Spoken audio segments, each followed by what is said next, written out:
afternoon now. We're a little late in starting this, Yeah. but this is Hap May with Legal Play. I do want to make a note. I do want to share with our listeners and viewers just a little insight into the runnings of the office. We usually record these podcasts on Fridays. Yes. Fridays tend to be reserved for administrative days, and I'm in trouble, I think.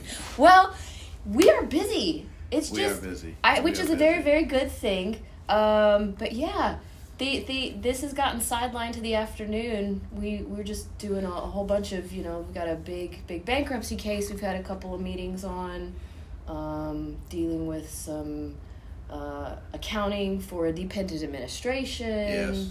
And I don't know what all you had had a meeting with a potential new client for some restructuring of his business and assets. Yes, all kinds of fun stuff. But we're still doing the podcast. So yes. Let's I make sure to keep Hap on track and make sure that we're doing things we need to, including. It's a tough job, but somebody's got to do it.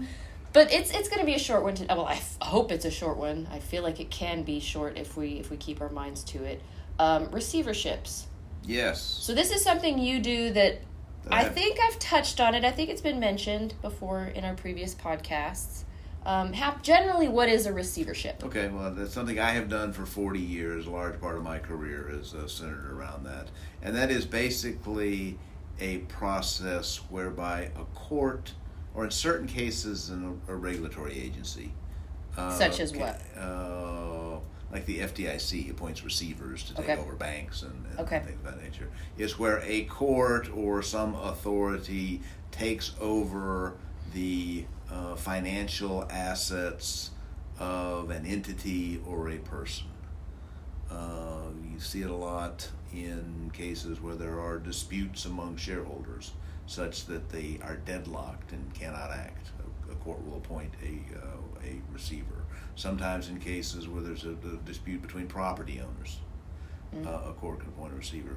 Where an entity has committed fraud, either against its creditors or against its shareholders, the court will appoint somebody to take over and control the assets. And depending upon what the order says, how broad it is or how narrow it is, allow them to sell assets and to pay creditors and to sue people who. Well, now you're talking about what the receiver's allowed to do. That's what a receiver is allowed to do. Yeah. Okay, so I want to back up a bit. Just a receivership in general is when does it begin? What starts? It's usually an order by a court or by a regulatory agency that's been given authority by Congress or by state legislature. What gets you to that point? Does there have to be a lawsuit, some kind of dispute where there can't be an agreement? Usually, if it's done judicially by a court, there has to be a lawsuit, and the court has to appoint a receiver as an equitable remedy. Courts are reluctant to do so, but if there's fraud or there really is a deadlock. The other thing we haven't discussed is in a post-judgment situation where a court has awarded a judgment against a person or against an entity. One of the remedies is to have a post-judgment receiver appointed who will come in and liquidate assets. Okay. And so once there's a receivership, then a receiver gets appointed. Right. Can a client or a plaintiff or a defendant, can they choose, or is it just the court spins its wheel and calls? The courts could do many different ways. I mean, I've had a lot of cases where the movant, the person who's saying this company needs to have a receivership because of some fraud or deadlock, or there's a reason why the court needs to impose a receivership, that they make a suggestion so that the judge goes along with it. Other times I've seen cases where the judge tells the parties to agree upon who that should be. Sometimes that works, sometimes that doesn't. Other times the court will just pick somebody, which is how almost 40 years ago I got my first appointment, when a judge that I knew well appointed me to be receiver of a company. Even before I was just CPA. You don't have to be a lawyer to be a receiver. So I was a CPA that had known the judge. I think it does some work for the judge in the process. And there was an accounting issue laid into the entities that were involved and put me in charge of being a receiver.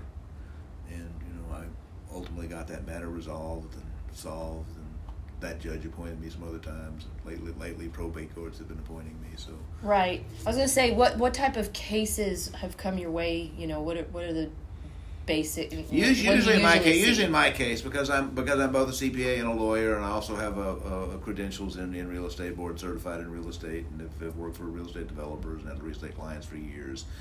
Usually there is either some accounting or tax issue underlying the dispute, or there's some fairly complicated real estate matter that needs to be. Those are the kind of cases that typically courts will have me serve as a receiver for. Okay, so I guess if the court's going to appoint you, or like you said, the movement can suggest it. Right.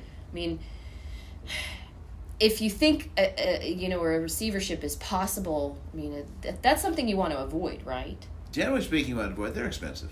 And there's a lot of receivers get paid a lot of money, Yeah, because you get paid your Yes. fees of Yes. doing everything, and it's I feel like what I've seen is there's a lot of red tape involved, and there is a lot, because you have people that don't get along, because they're fighting each other, and they've hired lawyers. They're going to fight each other, and there's a big dispute, and they couldn't work it out, and it got so bad that the court wanted to appoint somebody to take it over, just so they don't have to have a hearing every week to figure out what has gone wrong this week, and they want somebody to take over and work on the case. But for most of your transactions of a receiver, they have to be court approved, or there has to be an order allowing it. So it's not like the receiver can just come in and say, okay, I've heard this side, I'm going to make an executive decision, and I'm going to write this check to this person. There's some ordinary course of business of that, and it depends upon the order that is issued by the court. There's also a state, and I think there's a federal statute as well that defines what a receivership does if the order doesn't say that. Mm-hmm. Now I know some things, like in one of our clients' cases, any money going towards like living expenses had to come through you. Right. So like payment of the rent check, that I think you could just, from what I've seen, you don't have to have a court approved for that one. Well, there's an actual agreed order in that case. Okay. That gives me that flexibility. Okay. But absent an agreement or an order to that effect, no, I'd have to ask the court to approve irregular monthly expenses. Which happens sometimes. Sometimes I have a case. I've got a list of 20 checks I want to write. I've circulated to everybody. They agree, and then submit it to the court, and they sign off easy. If they don't agree, then we have to have a hearing, and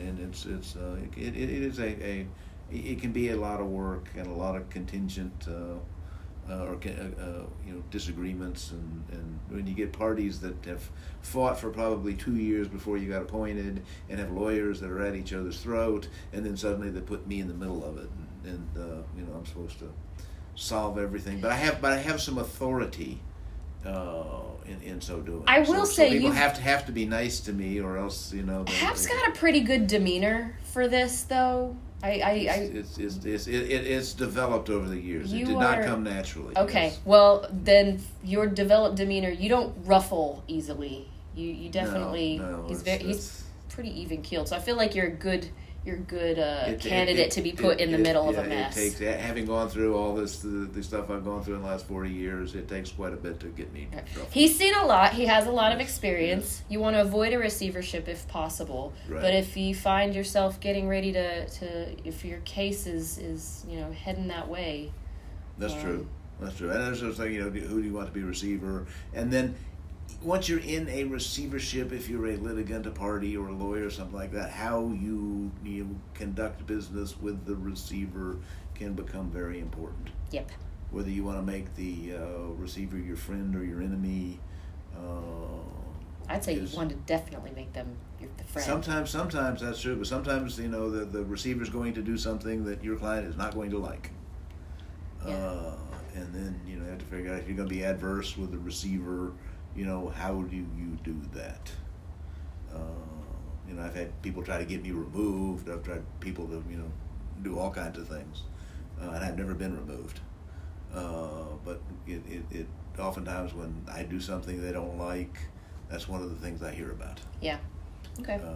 So it is a process. It is something that it happens to big companies. It happens to small estates. Generally speaking, there has to be something there. You generally don't become receiver of something that has no assets. Right. We've got a little shack in a Toyota Camry. Well, that's true. Yes. Yeah. No. That's you can keep those. I mean, Okay. y'all can figure it out who gets right. who gets the Toyota. Right. Yeah. Well, if you've got questions about receiverships, you know who to call. All right. And this is Hap May with Legal Play.